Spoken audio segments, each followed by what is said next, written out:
IDTV మన ఉనికి మన వాణి. ఉపాధ్యాయ ఎమ్మెల్సీ ఎన్నికలు ఆసక్తికర మలుపులు తిరుగుతున్నాయి. 19 మంది అభ్యర్థులు బరిలో ఉన్నప్పటికీ ప్రధానంగా 5 అభ్యర్థుల మధ్య హోరాహోరీ పోటీ కొనసాగుతుంది. ఉపాధ్యాయ సంఘాలు, బీసీ వర్గాలు తమకే పట్టం కట్టించుకోవాలని తీవ్రంగా ఎదురు చూస్తున్నారు. అధికార కాంగ్రెస్, ప్రతిపక్ష బీఆర్ఎస్ తటస్థంగా ఉన్న బీజేపీ మాత్రం పూర్తి స్థాయిలో ప్రచారం చేస్తుంది. మరి ఈ పోరులో గెలుపొందేది ఎవరు?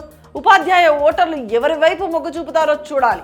ఈ నెల 27న జరగనున్న ఉపాధ్యాయ ఎమ్మెల్సీ ఎన్నికల పోరులో ప్రధానంగా 5 అభ్యర్థుల మధ్య హోరాహోరీ పోటీ కొనసాగుతుంది. ప్రధానంగా పీఆర్టీయూ, బీసీ వర్గాల మధ్య పోటీ తీవ్రంగా మారింది.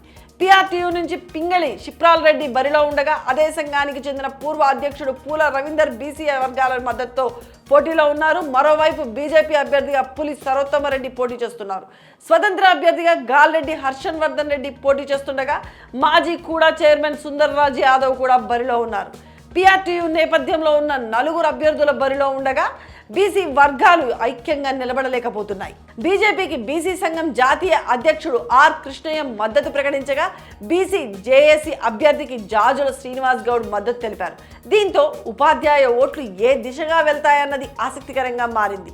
2019 ఎన్నికల్లో ఉపాధ్యాయ సంఘాల మధ్య ఓట్ల చీలిక వల్ల యూటీఎఫ్ అభ్యర్థి నర్సిరెడ్డి విజయం సాధించగా, ఈసారి పీఆర్టీయూ తన స్థానాన్ని తిరిగి పొందేందుకు తీవ్రంగా ప్రయత్నిస్తుంది.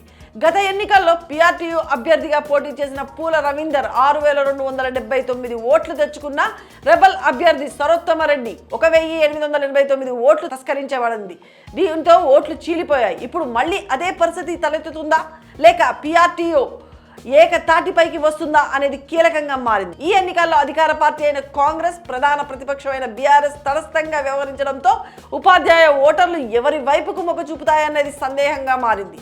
బీజేపీ ఈ ఎన్నికలను కీలకంగా తీసుకొని కేంద్ర మంత్రులు కిషన్ రెడ్డి, బండి సంజయ్, ఈటల రాజేందర్, డీకే అరుణ వంటి నేతలను రంగంలోకి దించింది. మరోవైపు బీసీ వర్గాల్లో అభ్యర్థుల మధ్య విభేదాలు అధికంగా ఉండడంతో ఓట్లు చీలిపోతాయా, లేక బీసీ ఓటర్లు ఏకతాటిపైకి వస్తారా అనే ప్రశ్నలు ఉత్కంఠను రేపుతున్నాయి.